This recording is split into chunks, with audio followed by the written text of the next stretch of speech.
पहले तो एक बार जोरदार नारा लगा तो काफी लंबा समय हो गया। कांति भाई ने खड़क खड़क बात की, खड़क भी हो गए मुझे लग रहा है। जय जोहार का नारा है, जय जोहार का नारा है, भारत देश हमारा है। पीछे वाले भूखे हुए यूं लग रहा है मेरे को। क्या बात है, क्या समस्या आ रही है? आवाज ही नहीं आ रही आपकी। जाला वसैया की इस पवित्र भूमि को सबसे पहले नमन। आज का जो हमारा आदिवासी परिवार के बैनर तले चिंतन जीवन का जो कार्यक्रम आयोजित हो रहा है, मैं हमारे समाज के तमाम पुरखे जो मंच पर विराजमान हैं उनको सबसे पहले नमन करना चाहता हूं। साथ ही इस कार्यक्रम को इतना अच्छा तरीके से आयोजित करने वाले तमाम आदिवासी परिवार के तमाम योद्धा जिन्होंने ये सोचा कि इस क्षेत्र के अंदर एक चिंतन शिविर होना चाहिए, आदिवासी समाज के हक अधिकार की बात होनी चाहिए।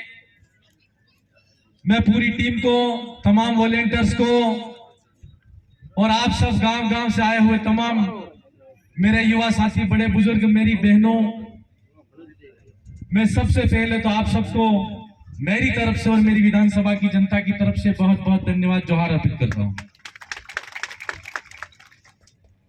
साथियों, बहुत सारी बातें आप सबने सुनी है, बहुत सारे वक्ताओं ने बात कही है और पूरा विश्वास है कि जो इच्छा भावना आप अपने मन के अंदर लेके आए हो और यहां पर लगभग सुबह 10, 11, 12 बजे से लगा के अब तक बैठे हो, तो निश्चित तौर पर ऐसा लगता है कि मन के अंदर एक परिवर्तन की एक आंधी आपके अंदर चल रही है और आने वाले समय के अंदर यह परिवर्तन होके रहेगा। साथियों, आज का जो अवसर है, मैं पहले सामाजिकता के तौर पर सामाजिक व्यक्ति था और एक शिक्षक होने के बाद में भी मैं मेरे तमाम शिक्षक साथियों से समाज के बारे में चर्चा करता था। मैं इस मौके पर आप सबसे कहना चाहता हूं कि मेरे साथी भाई ने सबसे पहले तो मुझे बागीधरा विधानसभा यूं करके अलग कह दिया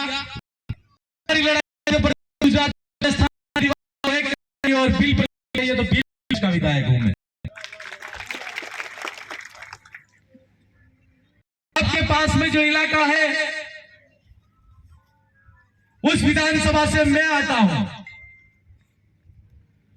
तो मेरे युवा साथियों ने मुझ पर भरोसा किया और बागीधरा विधानसभा की जनता ने मुझे आशीर्वाद दिया और आपके इस क्षेत्र के अंदर तो वो आदमी बहुत आता था, जाता था और उनका बड़ा काफी रुतबा था और 40 साल की राजनीति को बागीधरा विधानसभा की जनता ने परिवर्तित करके भारत आदिवासी पार्टी के रूप में, आम जनता की आवाज के रूप में मुझे बागीधरा विधानसभा से राजस्थान की विधानसभा के अंदर पहुंचाया। मैं ये बात इसलिए कह रहा हूं, एक बात हम सब लोगों को सोचने की जरूरत है। मैं ज्यादा इतिहास की लंबी गहराई तक नहीं जाना चाहता, लेकिन हमारी एक पीढ़ी अगर खत्म हुई है तो दूसरी पीढ़ी हमारा इतिहास जानती है। मध्य प्रदेश, गुजरात और राजस्थान और यहां से लगा के इन तीनों राज्य का एक आस्था का केंद्र के रूप में मानगढ़ डाम है। उस मानगढ़ डाम का इतिहास मैं आपके सामने कहना चाहूंगा कि इस देश की सारी राजा महाराजाओं की रियासतों को एक किया जा रहा था और मध्य प्रदेश, गुजरात जैसे राज्य के भारत देश के अंदर सारे राज्य बनाए गए और 1913 के अंदर जो लड़ाई हुई, मध्य प्रदेश, गुजरात और राजस्थान के आदिवासी वहां पर थे। गोविंद गुरु महाराज ने हमारे आदिवासी समुदाय को एकता की जाजों पर लाने का काम किया और मानगढ़ की पहाड़ी पर इकट्ठा किया। संघ सभा के माध्यम से पूरे आदिवासियों में जन जागरण करने का काम किया। जो भी हमारे समाज के अंदर जो बुराइयां थी उन बुराइयों को खत्म करने का काम किया और बिगड़े बिगड़े आदिवासी थे, उन आदिवासियों को एकता के सूत्र में बांधने का काम किया। आज मध्य प्रदेश, गुजरात और राजस्थान का आदिवासी, वहां पर 1507 आदिवासी शहीद हुए। उन शहीदों की याद के अंदर मानगढ़ डैम पर तो जाता है, और मानगढ़ डैम पर जो शहीद हुए, उन शहीदों की याद में मानगढ़ डैम पर अगर कोई आदिवासी नहीं जाता है तो अपने घर के अंदर भी एक दिया जरूर जलाता है। क्या मानगढ़ डैम पर शहीद हुए उन शहीदों को हम वास्तव में हमारे समाज के मानते हैं? क्या गोविंद गुरु महाराज ने इसीलिए आदिवासी समुदाय को एकता के सूत्र में बांधने का प्रयास किया? क्या गोविंद गुरु महाराज को आज टैग लगा दिया गया है कह रहे कि गोविंद गुरु महाराज ने धर्म की लड़ाई लड़ी थी? कहते हैं नहीं कहते? बहुत सारे पार्टी वाले लोग कहते हैं। मैं आप सबसे पूछना चाहता हूं कि चाहे वो राजस्थान का इलाका हो, चाहे हमारे मेरी विधानसभा का इलाका हो, या गुजरात का, मध्य प्रदेश का इलाका हो, हमारी पूजा पद्धति के अंदर फर्क है कि नहीं है? है कि नहीं है? है कि नहीं है? आप मुझे बताओ। जमीन आसमान का फर्क है। गोविंद गुरु महाराज के पाठ पूछते हैं हम। अगर आज हम भजन कीर्तन के माध्यम से मंडली करते तो हमारा पाठ अलग होता है। हमारे घर के अंदर अगर किसी की मौत हो जाती है तो उसकी शांता, आत्मा की शांति के लिए अलग पाठ होता है। होता है कि नहीं होता है? उसके अंदर और हमारे अंदर परिवर्तन है कि नहीं है? जो लोग हमको धर्म का रास्ता पकड़ा के, धर्म का डंडा पकड़ा के राजनीतिक रोटियां सेकने का काम कर रहे हैं, 1913 का इतिहास ही ज्यादा नहीं, पूरा ज्यादा इतिहास पुराने के अंदर जाने की हमको नहीं जरूरत है। लेकिन इन लोगों ने हम जैसे बोले वाले आदिवासियों को 1913 का इतिहास आप याद कर लीजिए। अगर वह धर्म की लड़ाई होती तो संतरामपुर के राजा कौन थे? बांसवाड़ा के राजा कौन थे? डूंगरपुर के राजा कौन थे? अहमदाबाद के राजा कौन थे? दाहोद के राजा कौन थे?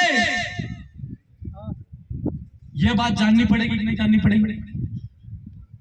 अगर वो राजा हमारे थे और अगर वास्तव में वो स्वतंत्रता सेनानी थे और इस देश की आजादी की लड़ाई लड़ रहे थे तो अंग्रेजों के साथ में संधि क्यों की? पूछना पड़ेगा कि नहीं पूछना पड़ेगा? और अगर ये नहीं पूछ सकते हो तो हम आपसे कहना चाहते हैं, गोविंद गर्ग महाराज का आज हम उनके सिद्धांत पर चलने की बात करते हैं, भजन कीर्तन के माध्यम से उनको याद करते हैं, और वास्तव में अगर हम गोविंद गर्ग महाराज को हमारे गुरु मानते हैं और उनके सिद्धांतों पर चलना चाहते हैं तो निश्चित तौर पर जो बात गोविंद गर्ग महाराज के समय हमारे समाज आज इतने साल बाद भूल गया है, तो आने वाली जनरेशन को निश्चित तौर पर जगाने का काम करना पड़ेगा और उनको बताना पड़ेगा कि गोविंद गर्ग महाराज असल में आदिवासियों के हक अधिकार की लड़ाई लड़ रहे थे, और जो आज की तारीख में मध्य प्रदेश, गुजरात और राजस्थान के आदिवासियों को एक करने की बात हम कर रहे हैं, वो गोविंद गर्ग महाराज 1913 के अंदर कर गए थे। और जो गोविंद गर्ग महाराज जम्मू खंड कहते थे वही भील प्रदेश आज फिर से हम कह रहे हैं, नई बात नहीं है।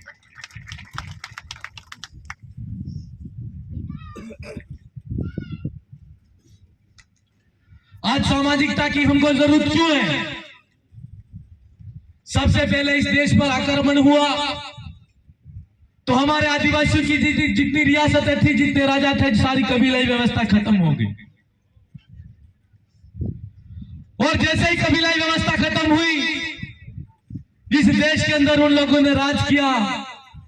राज करने के बाद में मुगल आए, मुगल के बाद में हुण आए, हुण के बाद में अंग्रेज आए। आए कि नहीं आए? ये मैं थोड़ी कह रहा हूं, इतिहास कह रहा है।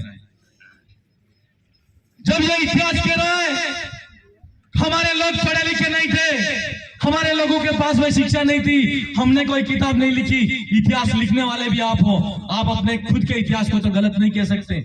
हम तो आपका ही इतिहास लिखा हुआ उसको बता रहे हैं। हम सब लोगों को समझने की जरूरत है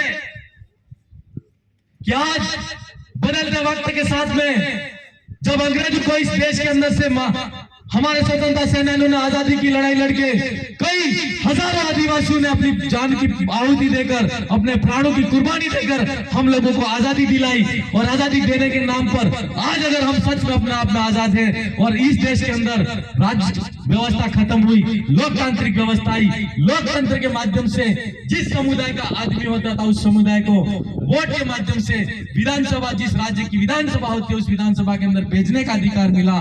संसदीय क्षेत्र के रूप में देश की सबसे बड़ी महापंचायत जिसको हम संसद कहते हैं, उसके अंदर संसद के अंदर वोट देने का हमको अधिकार मिला।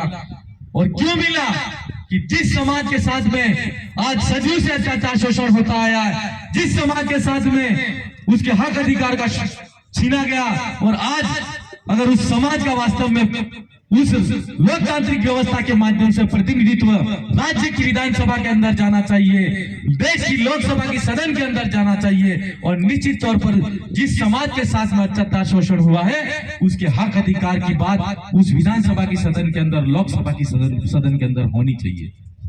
क्या आज बात हो रही है? क्या आज बात हो रही है?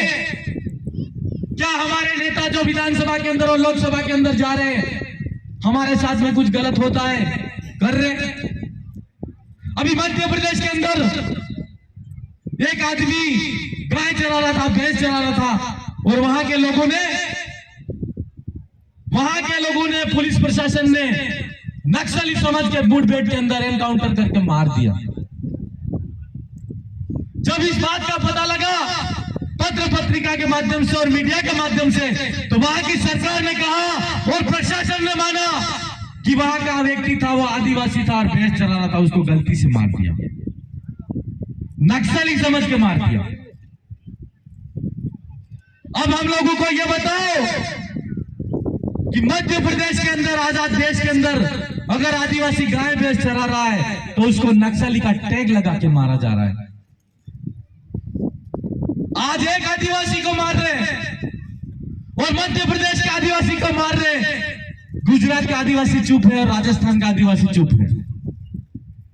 और आने वाले समय के अंदर ये लोग ऐसे कर करके हम लोगों को एक एक करते मारते जाएंगे, और हम ऐसे ही चुप, अगर हमारी आंखों नजरों के सामने आदिवासियों को मारा जा रहा है और हम चुप रहेंगे तो निश्चित तौर पर आज जिसको मारा जा रहा है उसके लिए नहीं बोल रहे, कल अगर हम मारे जाएंगे तो हमारे लिए भी कोई नहीं बोलेगा।